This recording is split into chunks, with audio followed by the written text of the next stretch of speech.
Hello students, good afternoon. अब हम chapter number 4 कर्ण का जीवन दर्शन उसमें आगे बढ़ते हैं। अंत में हमने जो करीबन आधे काव्य में जानकारी प्राप्त कर ली है, अब उसके बाद जो है उसकी जानकारी प्राप्त कर लेते हैं।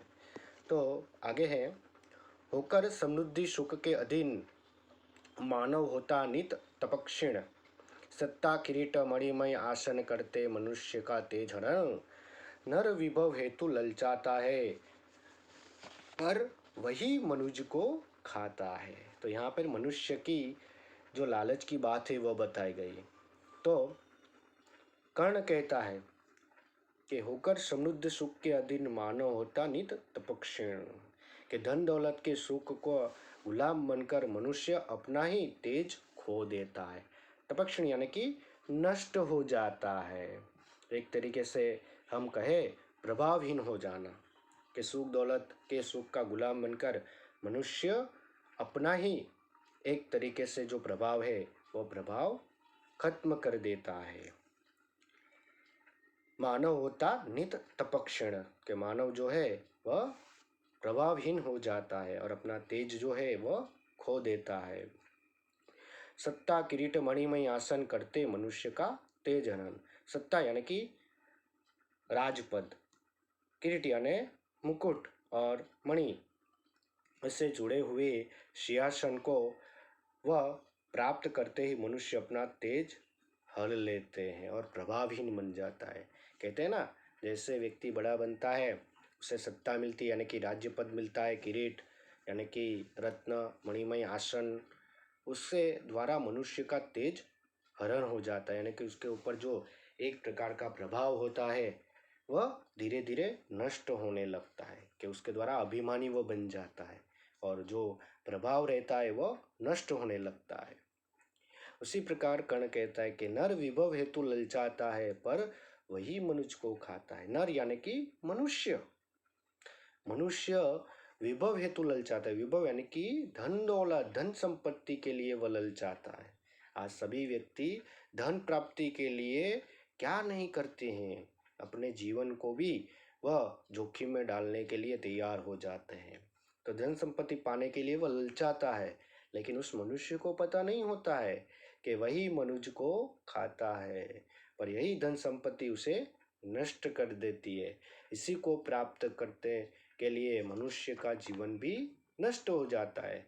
जैसे मैं आपसे कहूँ कि जैसे ही मनुष्य जन्म लेता है वहाँ तक से मरते दम तक वह पैसों की प्राप्ति करने के लिए लड़ता रहता है, लेकिन जैसे ही वह एक एक पैसा जमा करता है और जब संपत्तिवान हो जाता है तब उसका जीवन उसको भोगने के लिए नहीं रहता है और वही संपत्ति उसे नष्ट कर देती है। अब आगे बढ़ते हैं कि चांदनी पुष्प छाया में पल, नर गले बने सुमधुर कोमल, पर अमृत कलेश पिए बिना आतप अग्नि में जिए बिना वह पुरुष नहीं कहलाता सकता, विघ्न को नहीं ला सकता। कहते हैं ना कि मनुष्य के जीवन अगर सुख छाया में रहा हो तो वो कष्टों को सहन नहीं कर सकता है। तो यहाँ पर कर्ण कहता है चांदनी और फूलों की छाया में यानी कि अत्यंत सुख सुविधा में पलकर मनुष्य सुंदर और कोमल भले बन जाए। कहते हैं ना, कुछ व्यक्ति होते हैं जो बहुत ही अमीर होते हैं, जिन्हें दुख क्या है तकलीफ क्या है वो पता नहीं होता है। तो वैसे चांदनी और फूलों की छाया यानी कि सुख सुविधा, उसके रूप में ये पर्यायवाची शब्द दिए गए हैं। उसमें पलकर मनुष्य सुंदर और कोमल भले बन जाए, परंतु कष्टों का अमृत पिए बिना और धूप से आंधी सहे बिना वह पुरुष नहीं कहला सकता। कि पुरुष और महान व्यक्ति कब बनते हैं, जब वह एक तरीके से कष्टों को सहन करे, अमृत पिए बिना यानी कि सुख सुविधा को प्राप्त किए बिना धूप और आंधी को सहन करे, तभी वह मनुष्य कहला सकता है।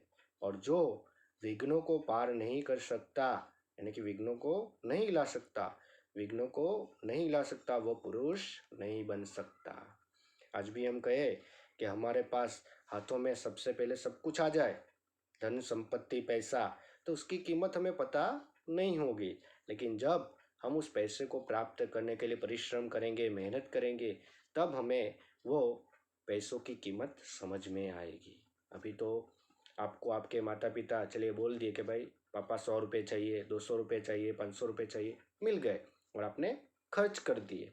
आपको उसकी कीमत आज पता नहीं चलेगी, लेकिन जब आप कमाओगे, पूरा दिन निकल जाएगा आपको 100 रुपये कमाने के लिए, और जब आप पूरा दिन मेहनत करेंगे, पसीना बहाएंगे, 100 रुपये हाथ में आएंगे, तब आपको वो 100 रुपये 1 लाख रुपए के बराबर लगेंगे। क्यों? क्योंकि वो मेहनत परिश्रम का फल है। तो इस प्रकार कर्ण कहता है कि सुख सुविधा में रहकर हम भले ही कोमल बन जाए, लेकिन अमृत कलेश पिए बिना, कि अमृत को यानी कि सुख सुविधा को प्राप्त न करके अगर हम आतप मुश्किल अगर आंधी तूफान में उसका सामना करे, वही पुरुष कहलाते हैं। और जो मनुष्य विघ्नों यानी कि मुसीबतों का सामना करके आगे बढ़ता है, वही जीवन में पुरुष कहलाता है। अब आगे बढ़ते हैं। उड़ते तो झंझावतों में, पीते जो वारी प्रप्राप्तों में, सारा आकाश अनयन जिसका, विष घर भुजंग भोजन जिनका, वे ही फड़ी बन छुड़ाते हैं, धरती का हृदय जुड़ाते हैं। अब कर्ण ने अपने आप को गरुड़ की उपमा दी है, और गरुड़ की जो जीवन है उसके रूप में बताया है कि जो उड़ते झंझावतों में, कि जो आंधी तूफान में उड़ते हैं, प्रप्राप्त जो वारी प्रप्राप्तों में, और जो वारी यानी कि पानी, और प्रप्राप्त यानी कि झरना, जो झरने का पानी होता है, वह वारी शब्द संस्कृत रूप में भी दिया गया है कि उसका अर्थ पानी होता है। कि जो आंधी तूफान में उड़ते हैं और झरनों का पानी पीते हैं, सारा आकाश अनयन जिसका, विष घर भुजंग भोजन जिनका, कि सारा आकाश जिनका घर है और विषीले साप ही उनका भोजन है। तो वह गरुड़ की बात बताई गई है। तो गरुड़ जो है वह आंधी तूफान में उड़ते हैं, झरनों का पानी पीते हैं, और उनका घर ये पूरा आकाश है, और भोजन के रूप में विषीले जो जहरीले सांप है वही उनका भोजन है। वैसे ही रूप में जो है वह गरुड़ की बात बताई गई। वे ही फड़ी मन छुड़ाते हैं, धरती कर दे जुड़ाते हैं। ऐसे ही गरुड़ ही सांप के बंधन से छुटकारा दिलाते हैं और धरती के हृदय को शीतलता देते हैं। तो वे ही फणीबंद यानी कि सांपों का बंधन, ऐसे सांपों जहरीले सांपों से छुटकारा प्राप्त कराते हैं और हृदय को शीतलता यानी कि पवित्रता, ठंडक देते हैं। तो यहाँ पर जो गरुड़ की उपमा है वह दी गई है। अब अंत 4 पंक्तियों में कर्ण ने गरुड़ के द्वारा कृष्ण को समझाया है कि कर्ण वह गरुड़ पक्षीराज की तरह है।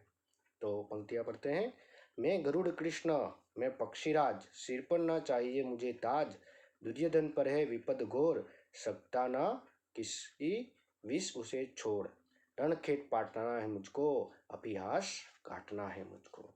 तो कर्ण कहता है, हे कृष्ण, मैं ऐसा गरुड़ पक्षी हूँ कि मुझे सिर पर मुकुट नहीं चाहिए। देखिए, गरुड़ पक्षियों का राजा है, लेकिन उसके सिर पर कोई ताज नहीं है। तो उसी प्रकार कर्ण कृष्ण को कहता है कि मैं पक्षीराज हूँ गरुड़ जैसा, और मुझे सिर पर कोई मुकुट या ताज नहीं चाहिए।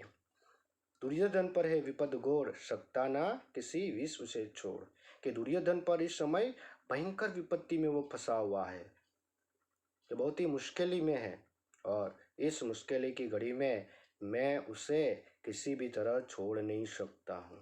तो उसका भी कारण है कि जब सारी दुनिया कर्ण को तुच्छ समझती थी, नीच समझती थी, शूद्र समझती थी, तब दुर्योधन ने कर्ण को अपना मित्र बनाकर, उसे अपना भाई मानकर उसे सब सम्मान दिया था, और अंग देश का राजा भी बनाया था। और तब वो मुसीबत में था, तब दुर्योधन ने साथ दिया था। अब कर्ण कहता है कि दुर्योधन अब विपद यानी कि मुश्किल में है, तो मैं उसे किसी भी प्रलोभन लालच में छोड़ नहीं सकता हूँ, किसी भी कारण मैं उसे छोड़ नहीं सकता हूँ। ये सच्ची मित्रता होती है। कहते हैं ना कि सच्चा मित्र किसे कहते हैं? जो मित्र सुख में तो साथ देता वो तो मित्र है ही, लेकिन दुख में भी, कठिनाई में भी, खराब परिस्थिति में भी वो हमारे साथ खड़ा रहे, वही हमारा सच्चा मित्र कहलाता है। इसलिए कर्ण कहता है, रणखेड़ पाटना है मुझको, अपियास काटना है मुझको, कि मुझे तो युद्ध क्षेत्र में उतरना है और दुर्योधन के नाग पाशों को काट कर उसे मुक्त करना है। कि दुर्योधन इस समय युद्ध क्षेत्र में अकेला है और उसे नागपाशों में पांडवों ने बांध दिया है। रणखेड़ यानी कि युद्ध मैदान, युद्ध क्षेत्र में मुझे जाकर लड़ना है और दुर्योधन को इस अभियास यानी कि इस नागपाश को काट कर मैं उसे मुक्त करना चाहता हूँ। मैं आपकी लालच या लोभ की बातों में नहीं आऊँगा। तो इस तरह से स्टूडेंट्स, आपने यह कर्ण का जो जीवन दर्शन है उसमें के कर्ण की जो महानता के दर्शन है और गरुड़ की उपमा देते हुए कर्ण का जो बहुत ही सुंदर जीवन दर्शन हमारे सामने रामधारी सिद्दीकी ने दिया है, बहुत ही अद्भुत है। आप लोगों को इसके जो शब्दार्थ और टिप्पणी है वो अपनी नोटबुक में लिख लेना है और आपको हम इन प्रश्नों के उत्तर भेजेंगे। वो आपको आपकी हिंदी नोटबुक में सुंदर अक्षरों में लिखकर उसे पढ़ लेना है।